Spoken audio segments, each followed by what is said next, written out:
پدر رولند که از سفر به دریا بازگشته بود آمد.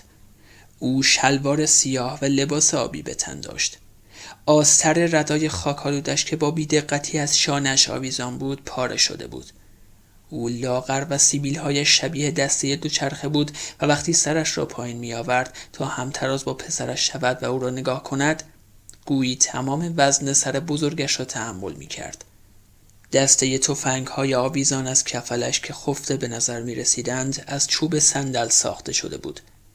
پدر رولند با صدای آرام گفت: سرآشپز، تصورشو بکن مرگ یه آدم بیارزش در هندریکسون، یا حتی تصور کن. به پسرش خیره نگریست. اون تو رو میکشه و میخوره. رولند گفت: درست مثل عقاب، تو رو میکشه و میخوره. خندید. پدرش هم لبخند زد. رولند گفت: آره، فکر کنم منو میخوره. پدر گفت: کاتبرت با تو بود؟ آره. اون به هر دوی شما غذا داد، با اینکه کرت و کاتبرت. فکر میکنی اونم تو رو میکشه و میخوره؟ نمیدونم. دوست نداشت این گونه افراد را مقایسه کند. نمیخواست احساساتش را با احساسات دیگران مقایسه کند. اون تو رو میکشه و میخوره چون تو احساس میکنی کشته شدی. رولند با اکراه شانه‌ای بالا انداخت. از این سوالات پدرش بیزار بود. خودت اینو گفتی، ولی چرا؟ پسر با چشمان گشاده گفت: میتونستم نگم. خیانت. پدر دستش رو تکان داد و گفت: اگه با توجه به درسای بیارزش کتابات این حرفو میزنی، باید بدونی حرفات چرنده. من میخواستم تمام اهالی فارسون رو مسموم کنم. رولند با لحنی غضب‌آلود گفت: من میخواستم اونو بکشم، یعنی میخواستم هر دوی اونا رو بکشم. دروغگوها، آدمای پست. ادامه بده. اونا به من آسیب زدن. حرفش رو با بدگمانی پایان داد. اونا یه چیزی رو تغییر دادن. منم به خاطر همین میخواستم اونا رو بکشم. پدر سرش رو تکان داد. این کار تو خیلی خوبه، اما اخلاقی نیست. در واقع خم شد تا هم سطح پسرش شود. تو همیشه مسائل اخلاقی رو زیر پا میذاری.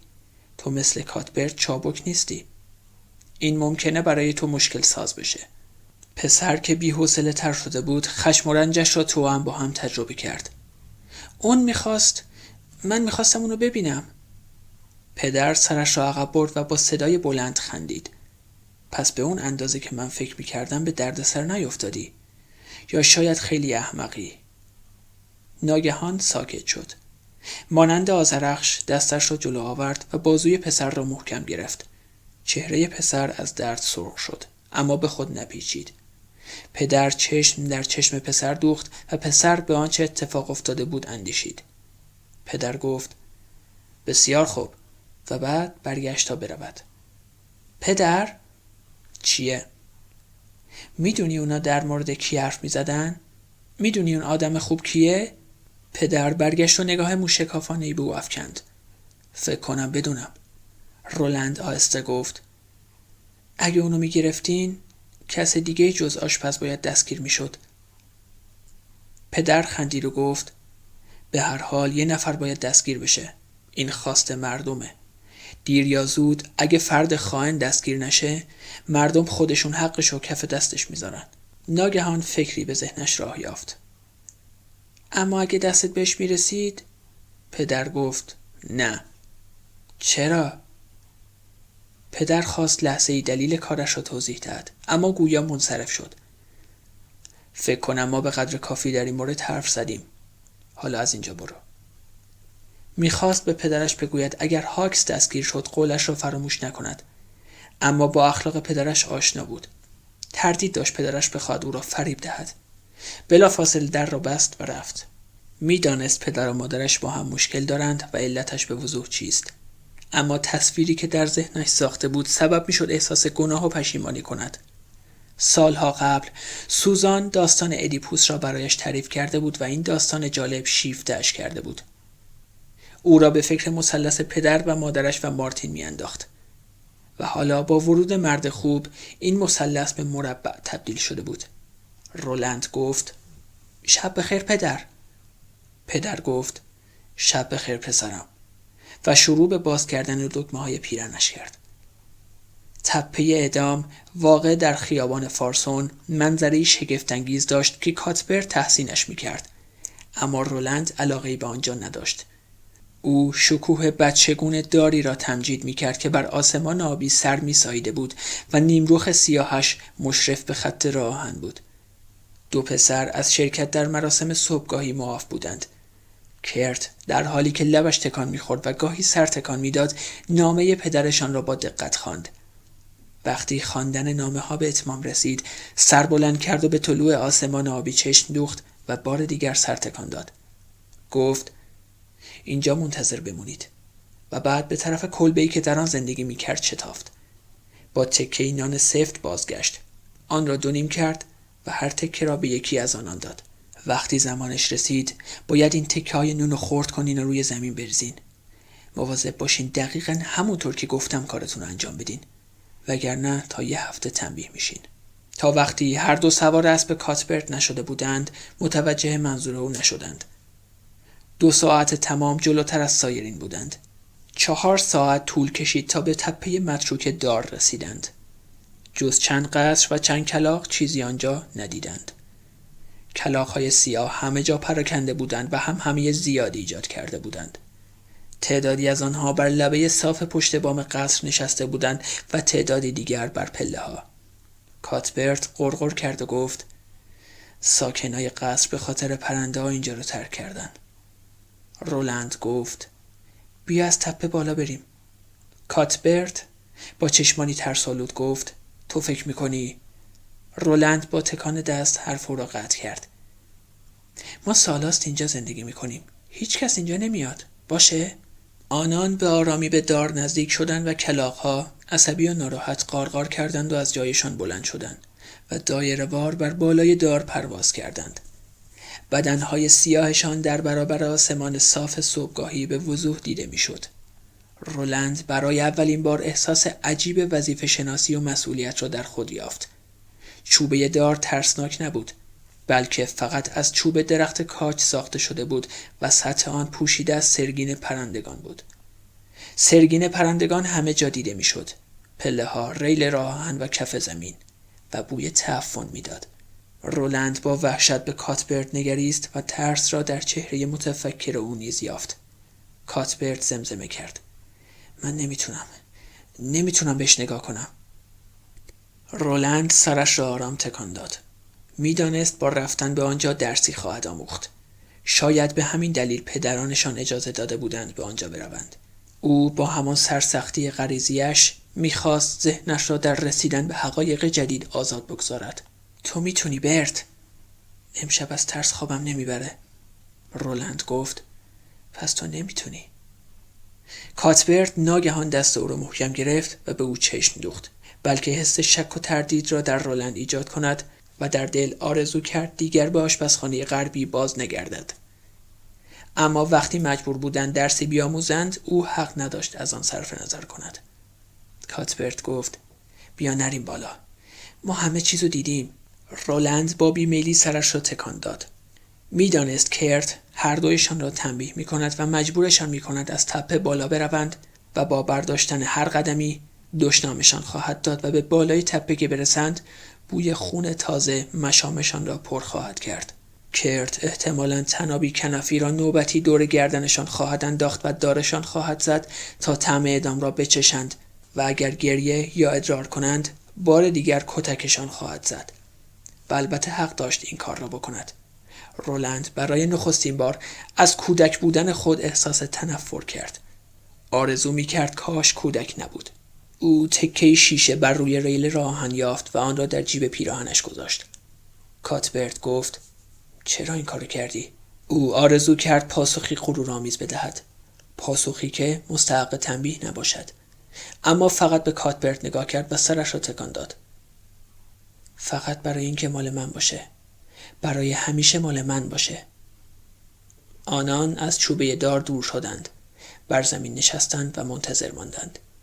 ساعتی نگذشته بود که خانواده‌هایی به آنجا رسیدند که اکثرشان با قطار یا درشکه به آنجا آمده بودند و سبدهایی پر از کلوچه و مربای توت فرنگی در دست داشتند که در واقع صبحانه‌شان بود.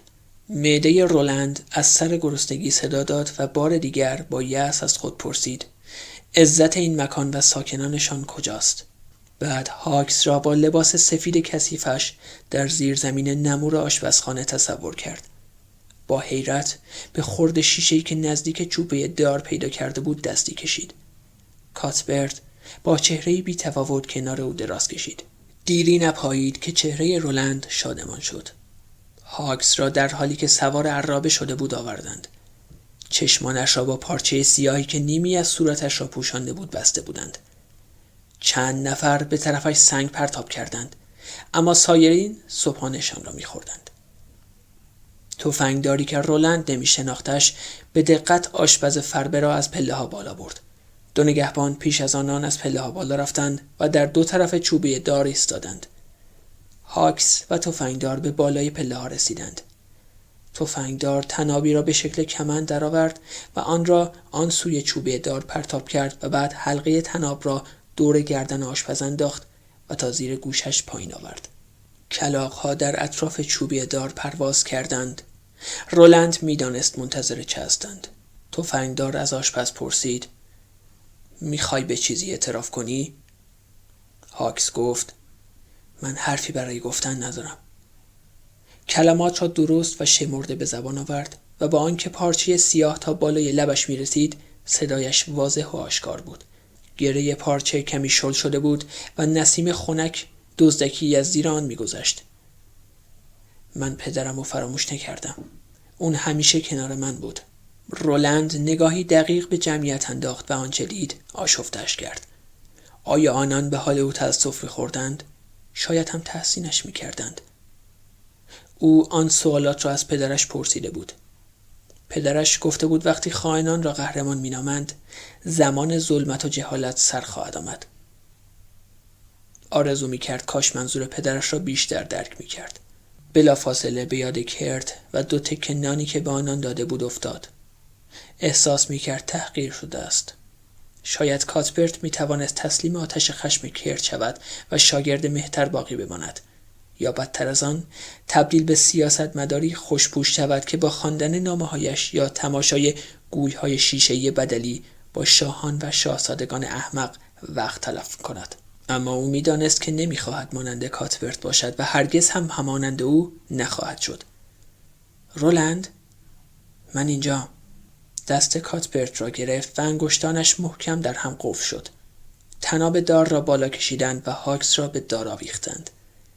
در آن سکوت محض و طولانی تنها یک صدا به گوش می‌رسید.